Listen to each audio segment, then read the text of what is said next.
नौ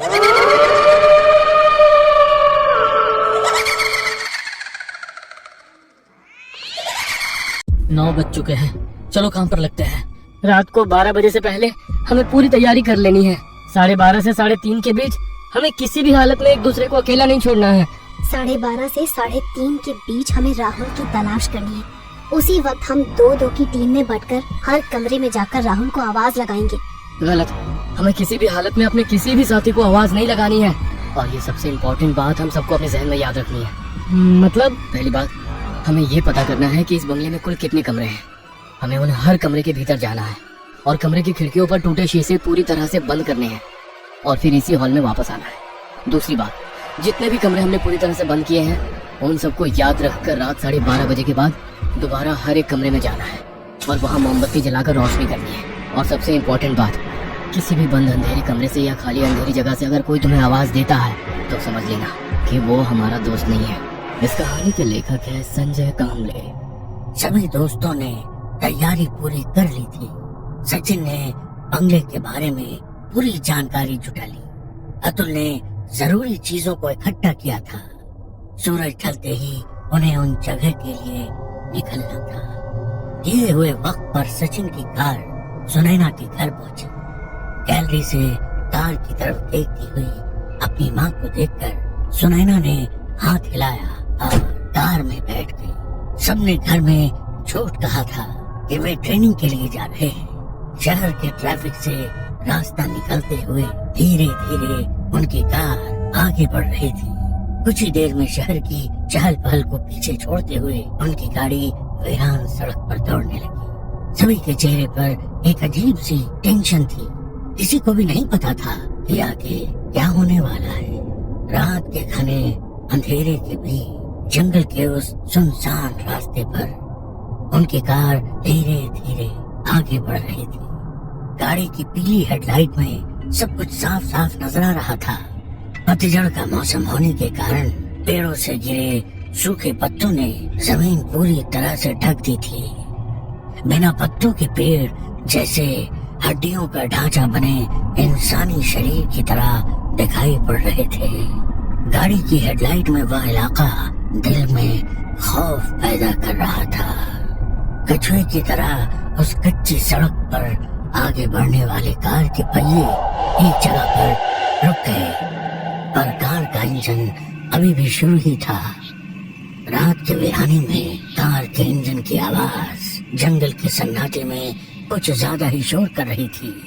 विवेक ने डर भरी आंखों से खिड़की के बाहर देखा। शायद वो अपनी मंजिल तक पहुंच चुके थे।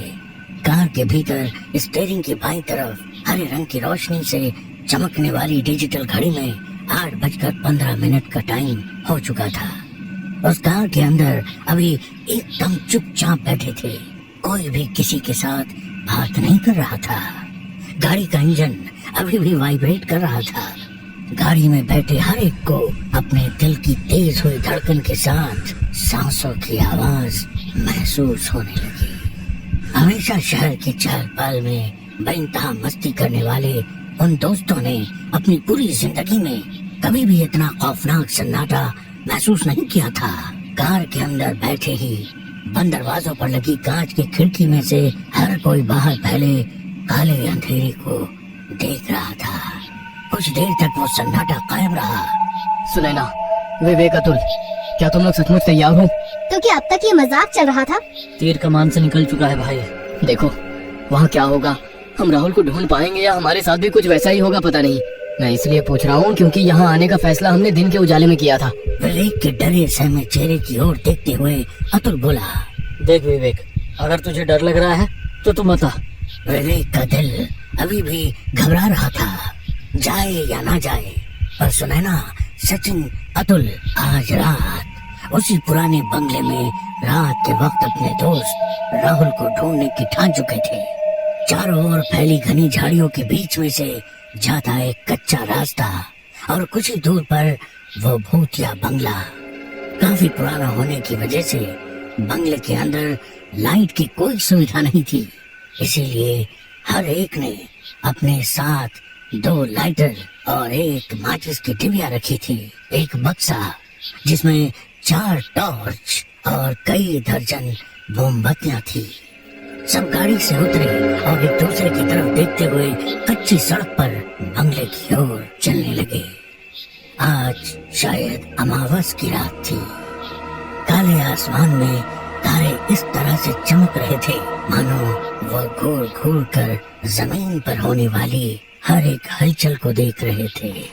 बंगले के अंदर पहुंचने से पहले ही डर उनके दिमाग पर हावी हो रहा था और उसकी वजह थी जंगल से जंगली जानवरों की आने वाली डरावनी आवाजें। उसी जंगल में कई से भेड़िए की अजीब सी आवाज जो रात के सन्नाटे को चीरती हुई काफी दूर तक गूंजने लगी। सभी दोस्त डरी सहमी नजरों से अपने चारों ओर देखते हुए आगे की ओर चलने लगे। उनके हर कदम के साथ जमीन पर बिखरे सूखे पत्ते आवाज के साथ चकनाचूर हो रहे थे। तभी विवेक ने हाथ आगे करते हुए सबको रोक लिया। क्या हुआ? विवेक ने नजर से इशारा करते हुए उसे नीचे जमीन पर देखने के लिए कहा। सुनैना ने मोबाइल का टॉर्च ऑन करते हुए जमीन पर रोशनी डाली और मानो उसके दिल की धड़कन जैसे थम गई। टॉर्च की रोशनी में एक बड़ा काला सांप सड़क के बीचों बीच आराम से पड़ा था। उस काले लंबे सांप पर नजर पड़ते ही सबके कदम एक ही जगह पर रुक गए। जमीन पर पड़े उस सांप ने टॉर्च की रोशनी की तरफ देखा। सभी दोस्त चुपचाप खड़े रहकर उस सांप की एक एक हरकत देख रहे थे। कुछ पल से टॉर्च की रोशनी की तरफ देखने के बाद जोर से फुफकारते हुए अपना जहर रोशनी की तरफ फेंका। वो नजारा देखकर डर के मारे सभी 2 कदम पीछे हट गए। तभी वो सांप सरसराते हुए जमीन पर पड़े सूखे पत्ते के बीच से जंगल में कहीं गायब हो गया। अपने तीनों दोस्तों की तरफ देखते हुए विवेक ने थोड़ी डरी सहमी आवाज में कहा, चेतावनी, हमें पहली चेतावनी मिल चुकी है कि अंदर मत जाओ। विवेक की तरफ देखते हुए सुनैना ने कहा, ये रही गाड़ी की चाबी। वाकई में तुझे डर लग रहा है तो तू जा सकता है, हम संभाल लेंगे। और हाँ, अगर कहीं पिकनिक मनाने जाने का प्लान बना तो तुझे जरूर बताएंगे। सुनैना की ये बात विवेक को अच्छी नहीं लगी। यार मैं मजाक कर रहा था।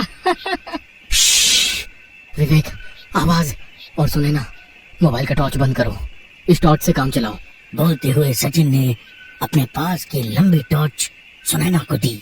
और फ्रेंड्स, ज्यादा ऊंची आवाज नहीं। हाँ, सबने उसकी ओर देखा और गर्दन से हाँ में इशारा करते हुए चलने लगे। रात के अंधेरे में सामने वाले उस बंगले का नजारा दिल में खौफ पैदा कर रहा था।